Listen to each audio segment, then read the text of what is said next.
बहुत बहुत धन्यवाद। आज भारतीय जनता पार्टी उड़ीसा प्रदेश मुख्यालय में विशेष प्रेस वार्ता में उपस्थित हमारे भारतीय जनता पार्टी अनुसूचित जनजाति मोर्चा के प्रदेश के अध्यक्ष और इस प्रदेश के कैबिनेट मिनिस्टर, लोकप्रिय मंत्री आदरणीय नित्यानंद गौड़ जी, और इस प्रदेश में अभी जो है पूरे देश में चर्चा का विषय है, जो देश भर में सब जगह इसकी चर्चाएं हो रही है, ऐसे वक्फ अधिनियम के बातों को पूरे अंतिम इकाई तक पहुंचाने के लिए लगे इस राज्य के कोऑर्डिनेटर हमारे आदरणीय अशोक मिश्रा जी, हमारे ममता नायक जी, नेशनल ट्रेजरर मोर्चा के श्रीमान रविंद्र गामित जी, हमारे श्री ध्रुव कालो जी सहित यहाँ उपस्थित आप सभी प्रकार के प्रेस मीडिया के, इलेक्ट्रॉनिक, प्रिंट, सोशल, ऐसे सभी प्रेस के हमारे संवाददाता मित्रों, नमस्कार। आज का प्रेस वार्ता का विषय है कि इस देश के अंदर एक बहुत बड़ा ऐतिहासिक निर्णय हुआ है। पिछले 2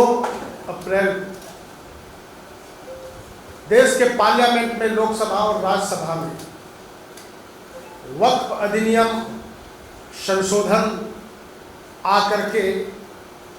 जो पास हुआ है,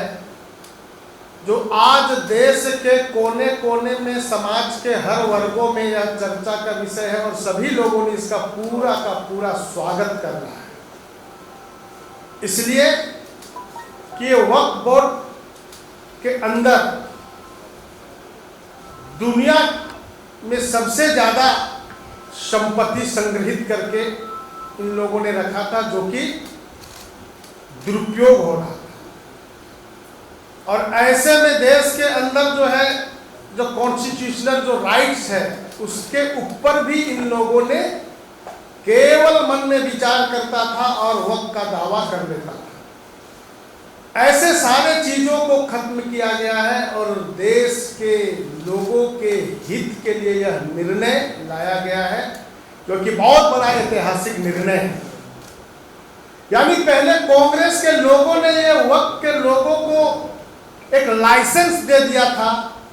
जिसके कारण इस लाइसेंस के माध्यम से देश के गांव की जमीन को वक्त ने एक नजर लगा करके वो मन में विचार करता था और वक्त का दावा करके वो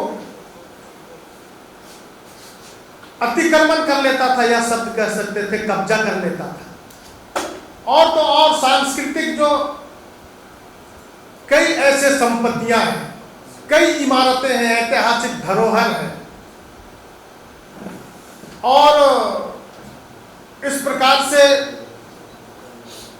इस देश के अंदर का जो सामूहिक संपत्तियां थी, इस पर भी इन लोगों ने नजर लगा करके वक्त का दावा करते हुए उसको अपने अधीन कर लेता था। यानी कांग्रेस के लोगों ने ये लाइसेंस दिया था, उस लाइसेंस को हमारे मोदी जी ने रद्द करने का काम किया है। इन लोगों ने कभी नहीं चाहा कि देश के अंदर रहने वाले जो गरीब लोग हैं, उन लोगों का उत्थान हो, उन लोगों का प्रगति हो, उन लोगों का समृद्धि हो। ये वक्फ बोर्ड इसलिए बनाया गया था कि उन समाज के लोगों में जो है, बहुत जो है निचले स्तर के लोग हैं, आर्थिक दृष्टि से कमजोर है, संसाधनों का अभाव है, वैसे लोगों को कैसे इस वक्फ बोर्ड के आधार पर उनको ऊंचा उठा सकते हैं, उनको सहायता कर सकते हैं। लेकिन इन लोगों ने इतनी संपत्ति रहने के बावजूद कभी भी उन लोगों को उत्थान नहीं किया, बल्कि उन लोगों को दबाने का ही काम किया, उन लोगों से लूटने का ही काम किया। ये मुस्लिम समुदाय के लोगों को कभी जो है समाज के, देश के मुख्य धारा में आने के लिए उन लोगों ने प्रयत्न नहीं किया, बल्कि केवल और केवल वोट बैंक बनाने का काम ये कांग्रेस के लोगों ने प्रारंभ से ही करता आया। इसलिए उन लोगों को आगे बढ़ने नहीं दे रहा। लेकिन आज जो है ये वक्फ अधिनियम के संशोधन होने से एक गरीब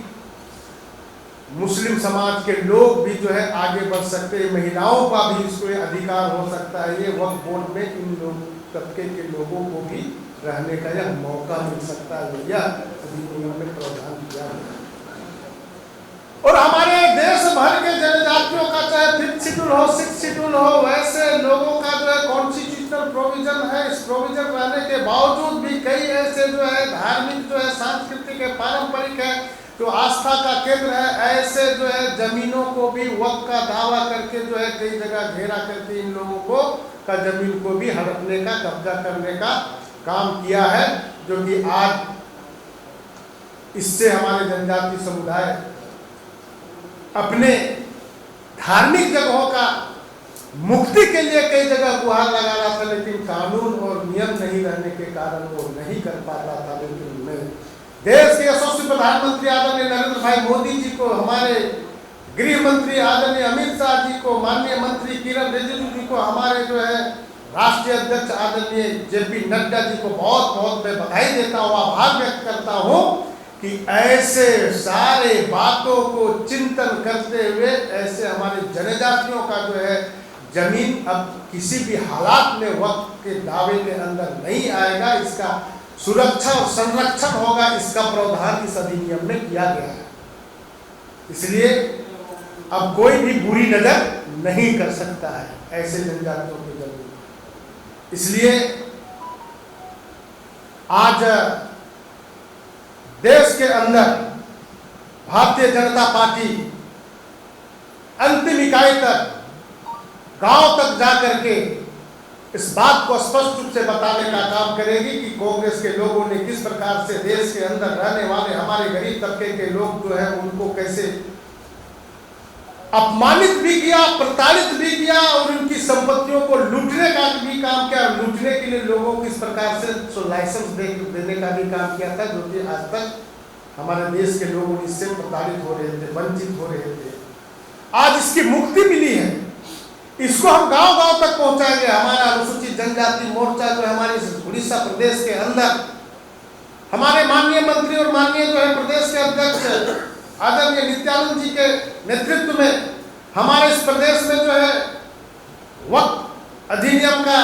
जन जागरण कार्यक्रम के लिए करने के लिए प्रदेश के जो संयोजक हैं आदरणीय अशोक मिश्रा जी के, इनके नेतृत्व में हम सभी कार्यकर्ता गांव में जाकर के, चाहे तो ट्राइबल कॉन्स्टिट्यूंसी MLA सीट है, हमारे ट्राइबल डिस्ट्रिक्ट है, हमारा यहाँ 5th शेड्यूल प्रोविजंस के अंतर्गत पड़ने वाले जो है प्रखंड है, वैसे जगहों पर जाकर के हम सब लोग पूरे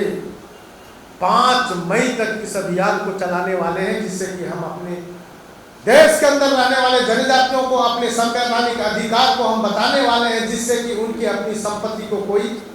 बुरी नजर ना लगाएगा, लूट नहीं सकेगा, जिससे कि आने वाले जीवन के लिए हम अपने बच्चों को कैसे हम अपनी संपत्तियों को संरक्षित रखते हुए उनके जीवन को आगे बढ़ाने में हम कैसे आगे बढ़ सकते हैं। यह जनजाति मोर्चा जो है समाज के साथ में सहभागी होकर के आगे बढ़ने वाला है। यही बात आपके माध्यम से आज इस उड़ीसा के अंदर रहने वाले हमारे भाइयों को यह बताने के लिए आपके इस उड़ीसा में मैं आया। निश्चित रूप से देश भर में, चाहे जम्मू कश्मीर में जो है 6th शेड्यूल का आंशिक क्षेत्र है, पूरे नॉर्थ ईस्ट में 6th शेड्यूल का पूरा वहां प्रोविजंस है, और हमारे यहाँ जो है देश के 11 राज्यों में जो है 5th शेड्यूल का प्रोविजन से इन सारे क्षेत्रों में हम जा करके इस बात को बताने का काम करेंगे कि किस प्रकार से हमारे किरण रिजिजू जी ने अपने अल्पसंख्यक मंत्रालय के माध्यम से जो है ये वक्फ अधिनियम को कैसा देश के जनता के लिए जो है जो सरलीकरण करते हैं, उनके सुविधा के लिए उनको जो है आगे बढ़ने के लिए प्रावधान किया गया है। पहले यह वक्फ बोर्ड में ये कांग्रेस ने कभी नहीं सोचा था कि जनजातियों का जमीन सुरक्षित हो और उनका जो है संरक्षित हो, कभी नहीं सोचा, जिसके कारण ऐसा स्थिति हुआ। आज मैं देश भर में बता सकता हूं कि कई ऐसे प्रदेश में, चाहे झारखंड हो, चाहे उड़ीसा हो, चाहे महाराष्ट्र हो, चाहे आपका तेलंगाना हो, चाहे आपका गुजरात हो, राजस्थान हो, ऐसे प्रदेशों में कई जो है जनजातियों का जो है सांस्कृतिक जो है परंपरागत जो है एक अपना आस्था का केंद्र रहा हो, चाहे त्योहार के माध्यम से वहां लोग एकत्रित होते थे। वो पुराना, जिस समय देश गुलाम नहीं हुआ था, जिस समय देश आजाद नहीं हुआ था, आजाद भी हो गया, संविधान भी बन गया, उससे पहले से ऐसे पारंपरिक जो है गांव का जो है अपना जनजातियों का जमीन था, उसको भी ये लोग जो है कब्जा करने का काम किया है। इस सारे चीज इस प्रोविजन के माध्यम से कैसे मुक्ति मिलेगा, कैसा वापसी होगा, या प्रोविजन के आधार पर हम सब लोग जो पूरे इस जन जागरण अभियान के साथ बताने वाले हैं, और उसको वापस करने के लिए भी हम लोग आने वाले दिनों में हम लोग कलेक्टर के पास जब सारा ये नियमन आ जाएगा तो हम लोग आगे पहल करके इसको हम लोग जो है वापसी करने का काम में भी हम सब लोग आगे बढ़ेंगे। कब से शुरू होगा, क्या आप बताएंगे? जनजाति मोर्चा ये अभी 20 अप्रैल से लेकर के 5 मई तक यह